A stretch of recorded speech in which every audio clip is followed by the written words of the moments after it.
Je m'appelle Fouzia, le terme amphi me rappelle mes années fac et aussi certaines lectures. Et celle que je retiens vraiment, c'est Le Panu de Mamouchou.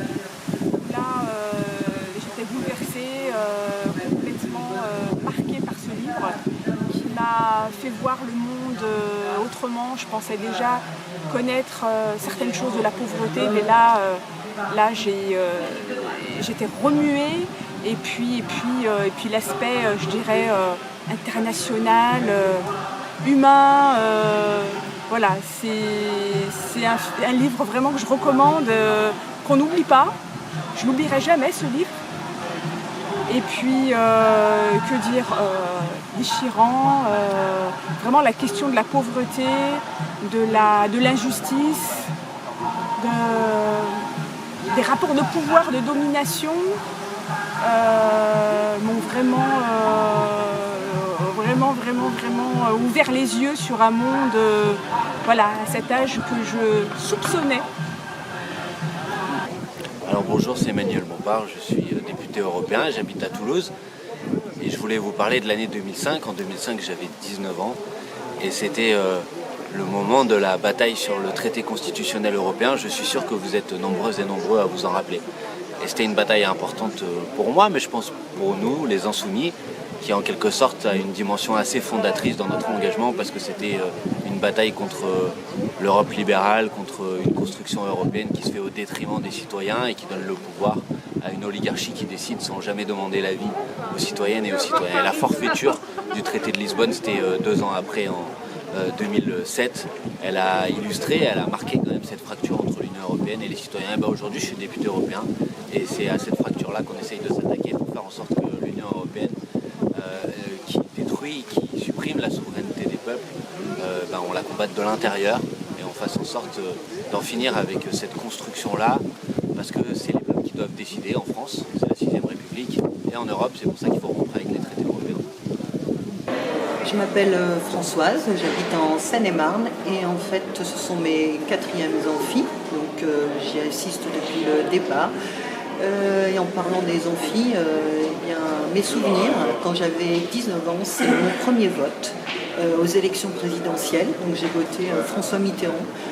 Ce fut une source de grande joie et le soir on est allé avec d'autres à la place de la Bastille et on a fêté la victoire.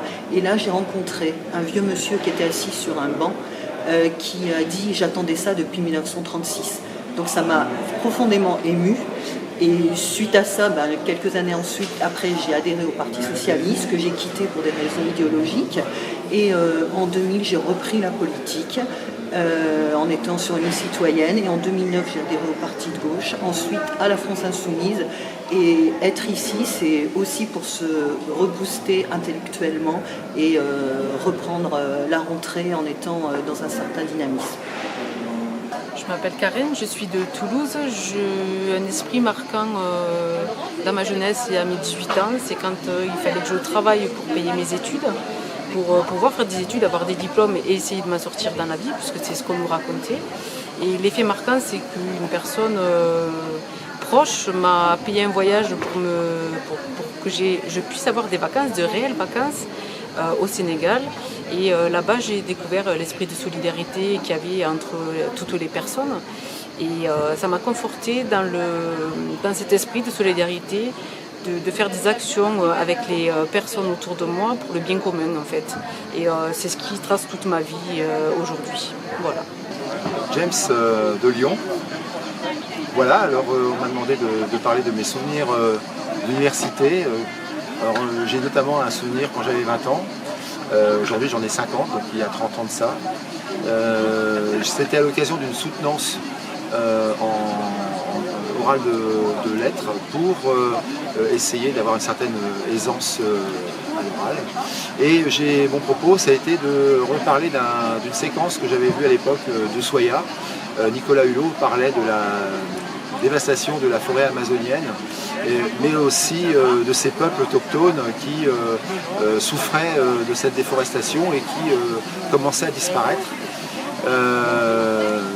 Aujourd'hui, nous avons 30 ans après ce même sujet dont on parle beaucoup et on constate que nous sommes arrivés à une situation vraiment d'urgence et c'est vrai que la situation m'a beaucoup, à l'époque, pour pouvoir en parler, m'avait déjà interpellé, mais aujourd'hui m'interpelle encore davantage parce qu'on n'a rien fait en 30 ans et on est arrivé à une situation d'extrémité, d'urgence, à laquelle il faut vraiment remédier.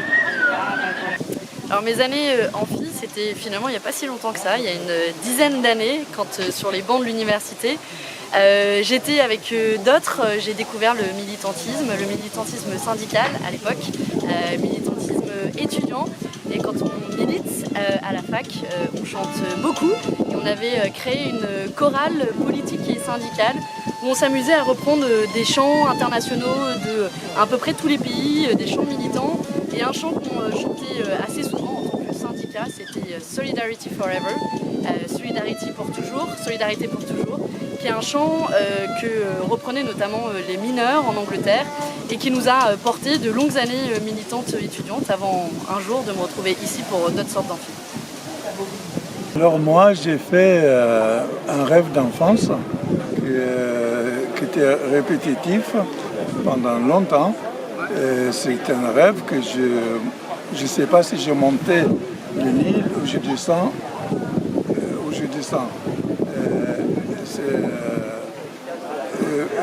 Paradoxalement, j'ai lu un livre tardivement, là récemment, de Sonal Ibrahim, écrivain égyptien qui est très engagé, qui parle de la souffrance du Nil. Le Nil et la souffrance. Et j'ai l'impression que c'était vraiment, il y avait beaucoup de liens entre ce livre et mon rêve. Et la dernière fois que j'ai fait ce rêve, c'était 2005, pendant le référendum sur l'Europe. Et voilà. Alors je suis Sabine Rubin, députée de Seine-Saint-Denis du 93. Alors, quels ont été mes amphis quand j'avais 18 ans? Eh bien, mes amphis à moi, ça a été la littérature. Hein, j'ai fait des études de lettres. Et en particulier, j'ai adoré déjà L'Homme révolté, par exemple, de Camus, que j'ai relu d'ailleurs il y a 10 ans. La révolte sur tous les plans.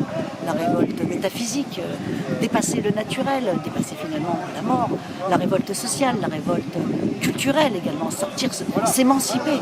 Donc la rébellion pour moi c'est le moteur de la vie. Ça n'est pas être contre, c'est se dépasser. Donc c'est s'émanciper. Mais je préfère parler de Flaubert, parce qu'en vérité à 18 ans je me suis vraiment identifiée à Madame Bovary. Voilà. À la fois à travers le regard de Flaubert, à la fois ce regard qui décrit cette bourgeoisie mesquine, matérialiste, étriquée, et cette pauvre Madame Bovary qui, elle, est, à travers un amour certes cucu, ou des amours certes cucu, cherche un idéal, les idéaux. Voilà. J'ai été touchée par ce regard, donc je suis un peu comme Flaubert, hein, voilà, à critiquer cette bourgeoisie mesquine qui est née au XIXe siècle, et toujours guidée par cette aspiration et cet idéalisme. Voilà. Bonjour, je m'appelle Saindou Maolida. Je suis originaire de Mayotte. Donc à cette époque, j'étais à l'île de la Réunion. J'ai vécu chez ma sœur, je pense que j'ai chez ma sœur. Et voilà, j'étais avec un ami, Michael, moi Michael, et c'était comme un frère parce qu'on rêvait de voyage, de globe-trotter, de parcourir le monde, de voyageurs globe-trotter. Voilà. Donc c'était un ami, voilà, c'est des souvenirs très très très forts. Bon voilà, je m'appelle Edouard. Moi, en 68, pour la première fois, je suis rentré dans l'amphi principal de la Sorbonne pour écouter tous les discours politiques qui se déroulaient cette année-là. L'année d'après, j'y suis retourné en 69 parce que j'avais choisi une unité de valeur d'argot. Et comme il n'y avait pas de professeur d'argot à la Sorbonne, eh ben, on avait des intervenants comme Boudard, Frédéric Dard, et qui d'autre, Pierre Perret qui est venu aussi. Et c'était super bien. L'argot, c'est le conservateur de la langue et en même temps le novateur de la langue française. Alors je suis Danielle Simonet, je suis conseillère de Paris. Alors mes 18 ans, eh bien avant mes 18 ans c'est mes 16 ans, puis en plus j'ai un an d'avance, c'est pour ça qu'il y a de la confusion, hein, mais bon, comme bon nombre de personnes, eh bien c'est en novembre-décembre 86, je m'engage dans mon lycée contre la réforme de la loi de Vaquet qui s'attaque à l'université, que ce soit qui instaure la sélection. Et pour moi, ça a été un moment très fort dans mon engagement de participer à cette grève. Et je me disais, mais alors quand j'aurai le bac et que j'irai à l'université, je veux absolument participer à la grande histoire. Je veux m'engager vraiment de façon pérenne. Et ben justement, quand j'ai eu 18 ans, j'étais à l'université et j'ai pu m'engager dans le combat syndical, dans le combat politique. Et la grande histoire, eh bien, elle continue et on espère voilà, que la révolution citoyenne, on puisse enfin l'accélérer. Alors Bruno, je suis de la région parisienne, j'écris des articles dans le journal de l'Insoumission. Quand je rentre à la fac, des années amphi, j'ai 18 ans, au début des années 80. Et à ce moment-là, je découvre le film de Stanley Kubrick, 2001, l'Odyssée de l'espace. Et là, c'est un grand choc pour moi, parce que pour moi, la science, le progrès, c'était synonyme de bien, c'était synonyme j'étais prométhéen, moi, à la base. Et du coup, ce film, tout ce mythe qui est créé autour du bien et qui est dénoncé dans ce film, que le progrès peut aussi servir le mal, c'est un truc qui va beaucoup remettre en cause mes croyances à ce moment-là et qui va me faire aborder ma formation universitaire avec un regard plus critique que je n'avais pas auparavant, quoi. Voilà, ça c'est vraiment quelque chose d'important pour moi, de fondateur. Sarah Legrain. Alors mes années amphi, c'est l'année des premières amours, le grand amour et aussi la découverte des amours philosophiques, et notamment Jean-Jacques Rousseau, le discours de l'inégalité parmi les hommes, et puis bien sûr le contrat social. Mais moi ce qui me fascinait, c'est aussi qu'il écrivait des textes comme Les rêveries du promeneur solitaire, des romans comme La Nouvelle Héloïse. Et déjà c'était pas gagné que je fasse de la philo parce que j'avais eu 6 au bac en philo. Alors j'ai pris ma revanche et puis après j'ai eu des grandes hésitations entre les lettres et la philosophie, et d'une certaine façon mon cœur a toujours continué à balancer entre les deux. Voilà. Je suis Benjamin Huet, je suis conseiller municipal à Voiron et l'œuvre dont je vais vous parler, c'est un livre de Bernard Werber qui s'appelle La Révolution des fourmis, que j'ai lu lorsque j'avais 17 ans sur le coup de la terminale. Ça a eu un impact assez fort sur moi parce que j'ai toujours été un gros lecteur, et ce livre-là, c'est la fin d'une trilogie, donc ça a été aussi la fin d'un cycle, comme c'était la fin d'un cycle pour moi. Non seulement ça a été la fin d'un cycle, mais en même temps c'était un livre avec une manière d'écrire très particulière, avec des récits qui sont entremêlés. Dans ce livre, il n'y a pas vraiment énormément question de politique, et en même temps il est question d'idées, de révolution à sa manière. Et dans ce livre, je me suis énormément identifié au personnage qui avait à peu près mon âge, et ça a du coup été le début d'une forme de prise de conscience collective, bien qu'il ait fallu encore quelques années pour que j'arrive à une implication militante franche, mais je pense que ça a été un de mes débuts. Danielle Obono, députée de Paris. Mes années amphi, elles sont marquées par de fortes mobilisations sociales. C'est mon premier ma première implication dans l'engagement militant et donc notamment dans le mouvement altermondialiste qui est extrêmement fort au cours de ces années. Et on va dire un moment marquant, un tournant dans cet engagement, ça doit être la mobilisation contre le G8 à Gênes en juin 2001 où les policiers de Berlusconi tuent un manifestant, Carlo Giuliani, et suite à ce meurtre, une grande mobilisation a lieu de toute l'Italie. Les forces sociales et syndicales appellent à une mobilisation et il y a une grande marche qui a lieu à ce moment-là. Et je crois que c'est marquant et c'est révélateur de la période de mobilisation importante et qui ont marqué mon engagement et que je continue à porter aujourd'hui. Alors moi j'ai pas eu la chance de faire beaucoup d'études supérieures, en fait j'ai pas de diplôme supérieur, donc après le bac je suis très vite allé travailler. Et j'ai eu la chance d'avoir un prof de philo quand j'avais 17-18 ans en terminale, qui nous a dit les petits vous devriez écouter France Culture. Et je pense qu'il l'a jeté comme ça dans la classe, ça aura eu un grand succès. Et moi je m'y suis mis, je l'ai pris sérieusement parce que je l'estimais beaucoup ce prof-là. Et ça m'a énormément aidé, je me suis mis à écouter plus que ça. Déjà moi j'adorais les radios qui parlaient, et là ça parlait énormément et surtout ça parlait, il y avait ce parler bourgeois, ce parler sophistiqué, ces phrases à rallonge avec des virgules, des propositions insérées dedans, etc. Des phrases un peu sophistiquées que finalement on n'apprend jamais que par imitation. Donc il faut s'imprégner comme ça et c'est en m'imprégnant d'heures et d'heures et d'heures d'émissions comme ça qu'aujourd'hui je suis capable de faire des phrases assez longues par exemple. Et je dois tout à ce prof de philo et à France Culture. Voilà. Défendons aussi le service public de l'audiovisuel. À 18 ans, j'ai pris la plus grande décision dans ma vie, puisque j'ai fait le choix de faire des études d'histoire. Alors que j'étais destinée à faire une école d'ingénieur. Et contre toute logique, contre la logique de ma famille, contre la logique qui voudrait qu'on doit être ingénieur, j'ai fait le choix de devenir citoyenne. Et c'est un choix qui a été le plus impactant parce que toutes les rencontres qu'on comptait dans ma vie, elles découlent de ça.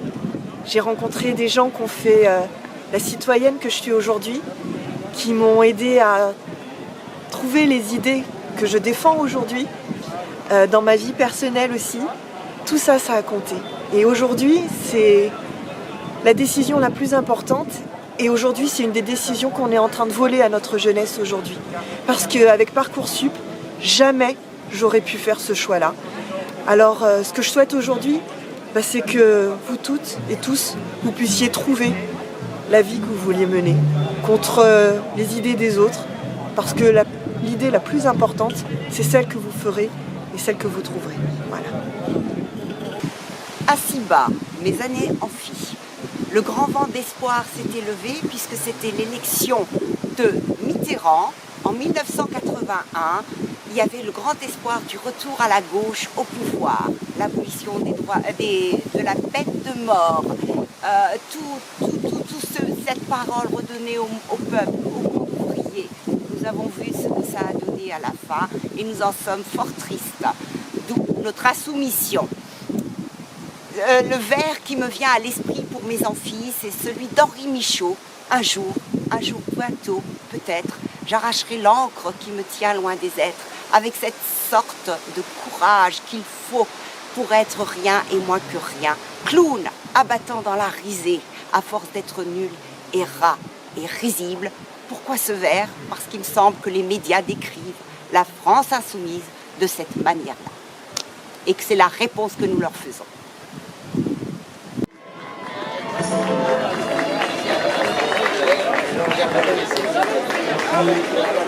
Bonjour, je m'appelle Rémi et je suis de Paris. Alors, je prénomme Eric de la région Centre. J'habite en Boise. Je m'appelle Marie-Jo, je suis des Hautes-Pyrénées. Je suis avec des gens à essayer de trouver un monde meilleur, de trouver les clés pour qu'on ait tous un monde meilleur.